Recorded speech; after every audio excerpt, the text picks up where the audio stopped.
ഉണ്ടോ നമ്മുടെ ഈ പുറകെ കാണുന്ന ഒരു അടിപൊളി വ്യൂ. നല്ല ഇത് കല്ലട്ടി റൂട്ടാണ് കേട്ടോ. അതായത് നമ്മൾ ഊട്ടിയിൽ നിന്ന് മസനഗുഡിക്കൊക്കെ പോണ റൂട്ടാണ്. ഇവിടെ ഈ റൂട്ടൊരു പ്രത്യേകത ഉണ്ട്. ഈ റൂട്ട് ഇവിടുത്തെ ലോക്കൽ പീപ്പിൾസിൻ്റെ വണ്ടി മാത്രമേ കല്ലട്ടിയിൽ നിന്ന് മസനഗുഡിക്ക് ഇറക്കി വിടത്തുള്ളൂ. അല്ലാതെ നമ്മുടെ പുറത്തുനിന്ന് വരുന്ന ഒരു വാഹനങ്ങളും ഇറക്കി വിടത്തില്ല. ഭയങ്കര ഡേഞ്ചറസ് ആയിട്ടുള്ള ഹെയർ പിന്നുകളും ഭയങ്കര ആക്സിഡൻറ്റ്സ് ഒക്കെ നടക്കുന്ന ഒരു റൂട്ടാണ്. അപ്പോൾ ഞങ്ങൾ മസനഗുഡിയിൽ നിന്ന് തിരിച്ചിങ്ങനെ ഊട്ടിക്ക് പോരുന്ന വഴിക്ക് കണ്ടൊരു വ്യൂ പോയിൻ്റ് കേട്ടോ. ഇത് നല്ല തട്ടുതട്ടായിട്ടുള്ള കൃഷിയും അത് ശരിക്കും നമ്മുടെ ചെറിയ പൂണ്ടി പോലെ നല്ല തട്ടുതട്ടായിട്ടുള്ള കൃഷികളും കാര്യങ്ങളും നല്ല ഭംഗിയാണ്. നമ്മൾ കയറി വന്ന സ്ഥലം അവിടെ നമ്മൾ ആ റൂട്ടിൽ കൂടെ വന്നതല്ല. അത് കണ്ടോ, മസനഗുഡി സൈഡല്ല, അത് കണ്ടോ, അതിലേക്കൂടി നമ്മളിങ്ങനെ കറങ്ങി കല്ലട്ടി ചുരം കയറിയാണ് വന്നേക്കുന്നത്.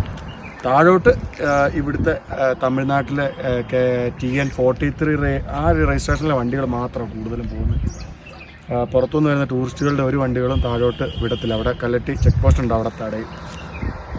അപ്പോൾ ഞാനീ ഒരു വ്യൂ പോയിൻ്റ് കണ്ടുകൊണ്ട് ഇങ്ങനെ ഒന്ന് നിർത്തിയതാണ്, ഈ കാഴ്ചകളൊക്കെ ഒന്ന് കാണാൻ വേണ്ടി.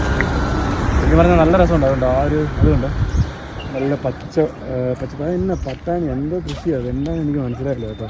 ഇവിടെ കുറച്ച് ഇതൊക്കെ ക്യാബേജ് കൃഷികളാണെന്ന് തോന്നുന്നു ഈ കാണുന്നതൊക്കെ. അപ്പോൾ എനിക്ക് തോന്നുന്നു കട് കാണുമെന്ന് എനിക്ക് സംശയമുണ്ട്. അങ്ങനെ ചെറിയ കുറ്റിയായിട്ട് നിൽക്കുന്നുണ്ട്. പക്ഷെ നല്ല ഭംഗിയാണ് അത് കാണാൻ. മേളി അവരുടെ വീടുകളും, അയ്യോ നല്ല രസമുണ്ട് കാണാൻ, രക്ഷയില്ലാത്ത.